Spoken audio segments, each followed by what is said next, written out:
咩話？地下室都有成200個方，做咗台球室同埋我哋嘅麻雀室啊！呢度仲有個咁大嘅天井通風採光都係非常之唔錯㗎。呢度呢個單位呢，仲可以封窗做個房間都冇問題，可以做到7個房間啊！呢邊呢仲有2個房間㗎。呢個房間呢就非常之大嘅，可以做多個衣帽間冇問題。中間呢仲有一個洗手間嘅。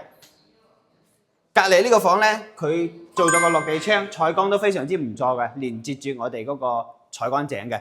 咁呢邊呢，可以通往我哋嘅負1樓車庫㗎。負1樓車庫呢度停好車就可以直接入嚟啦。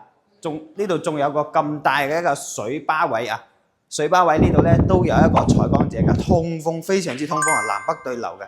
好，我哋而家坐電梯上2樓睇睇2樓嘅格局。好，坐電梯上到我哋嘅1樓呢，1樓都有4個房、3個洗手間嘅。呢度餐客廳一體，全部係裝修好晒，基本都係冇住過㗎呢間屋。嗱，呢度陽台出去呢，仲有一個花園仔俾你添，呢度可以1樓翻屋企都冇問題啊！好，睇翻我哋嘅房間都係空間非常之大㗎，你只需要再買啲家私、電器同埋做啲衣櫃就可以入住㗎啦，全部硬裝都係裝好晒㗎啦。1樓嘅格局非常之好啊，有2個套間、4房、3個洗手間嘅。呢套諾丁山嘅單位呢，位置又好，樓底又高，仲送埋地下室俾你添。如果你對今日呢套單位有興趣嘅呢，評論區留言啦，我發資料俾你。